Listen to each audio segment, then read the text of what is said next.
Morning students. कल हमने तारक काय का अध्ययन किया था। आज हम तारक काय की संरचना का अध्ययन करेंगे कि तारक काय की संरचना कैसी होती है। देखो बेटा, ध्यान देना, तारक काय एक झिल्ली रहित कोशिकांग है और जिसकी संरचना तारेनुमा होती है। हमने पढ़ा था तारक काय के अंदर बेलनाकार, खोखली, नलिकाकार, गोल संरचनाओं से बना होता है जिसे सेंट्रियोल कहते हैं। क्या कहते हैं बेटा? सेंट्रियोल। एक तारक काय में 2 सेंट्रियोल पाए जाते हैं, इस कारण से इसको डिप्लोसोम भी कहा जाता है।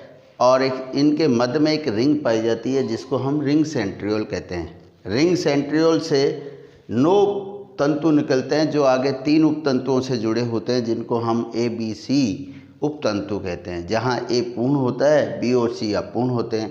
तंतु और उपतंतुओं के मध्य X कणिका पाई जाती है और 2 X कणिकाओं के मध्य Y कणिका पाई जाती है। और अंत में ये संरचना कोर्ट व्हील, गाड़ी के पहिए के समान, जो लकड़ी की गाड़ी आती थी उसके पहिए के समान नज़र आती है। इस कारण से इसको कोर्ट व्हील संरचना भी कहा जाता है। किसको? तारक काय को। नीट में आया क्वेश्चन है, कोर्ट व्हील संरचना निम्न में से किसकी पाई जाती है? तो वो किसकी है बेटा? तारक काय की। किसकी? तारक काय की। अब समझो, डायग्राम के तहत समझा रहा हूँ। देखो बेटा, तारक काय की संरचना तारे के समान होती है।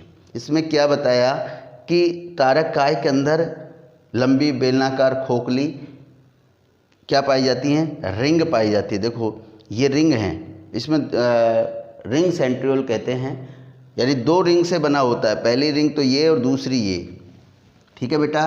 तो इसको सेंट्रियोल कहेंगे हम। क्या कहेंगे? सेंट्रियोल। कि 2 पहिए रूपी संरचना से मिलकर बनी होती है।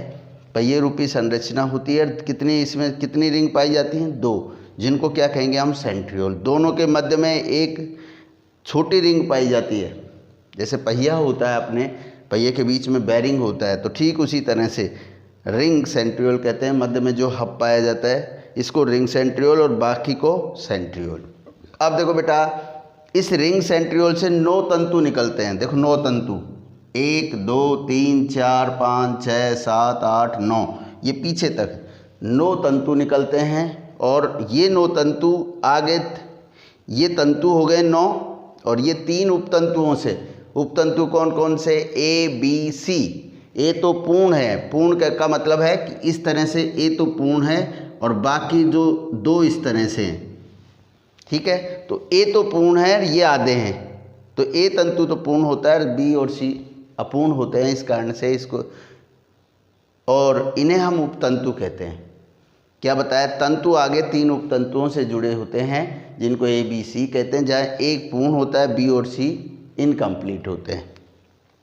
अब क्या कहा बेटा कि ये तंतु है, ये क्या है बेटा? उपतंतु। देखो ये तो तंतु यहाँ तक और ये उपतंतु, इनके मध्य में एक रिंग पाई जाती है। क्या पाई जाती है? रिंग। ये रिंग जैसे ये तंतु और ये उपतंतु, इनके मध्य में एक रिंग और पाई जाती है जिसको हम X कणिका कहेंगे। क्या कहेंगे? X कणिका कहते हैं। और 2 X कणिका सभी में पाई जाएगी। ये X कणिका देखो इन तंतुओं में पाई जाती है, होता है X कणिका।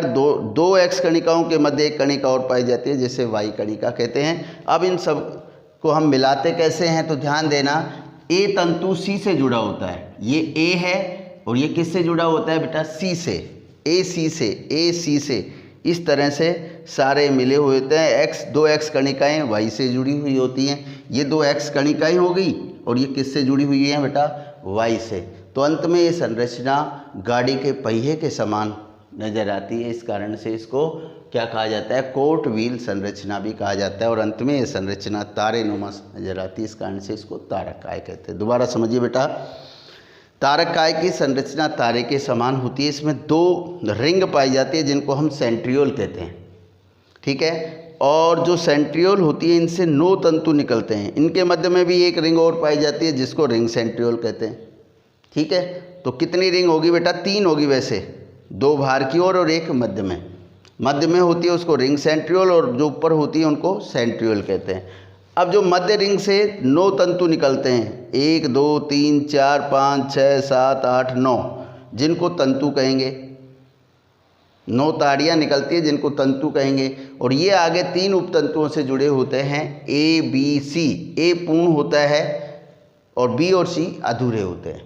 अब देखो बेटा, जो ये तंतु और उपतंतु हैं इनके मध्य एक कणिका पाई जाती है जिसको हम एक्स कणिका कहेंगे, जो सभी में पाई जाएगी, और दो एक्स कणिकाओं के मध्य एक कणिका और पाई जाती है जिसको वाई कणिका कहते हैं। ठीक है बेटा, अब क्या होता है कि ए जो तंतु होता है किससे जुड़ा होता है, बी से, ए सी से इस तरह से सारी संरचना जुड़ जाती है और दो एक्स कणिकाएं वाई से जुड़ जाती है। तो अंत में ये संरचना गाड़ी के पहिए के समान नजर आती है। इसका आंसर, इसको कोट व्हील संरचना कहते हैं। अब देखो इसका रासायनिक संगठन देखें तो इसमें प्रोटीन की बनी होती है। ट्यूबलिन प्रोटीन से निर्मित होता है, अधिकांश भाग इसमें प्रोटीन होता है। उत्पत्ति देखें तो इस तारक काय की उत्पत्ति सूक्ष्म नलिकाओं से होती है।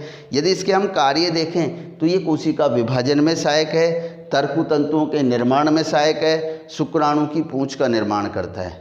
तो ये था तारक काय और तारक काय की संरचना। Thanks, have a nice day.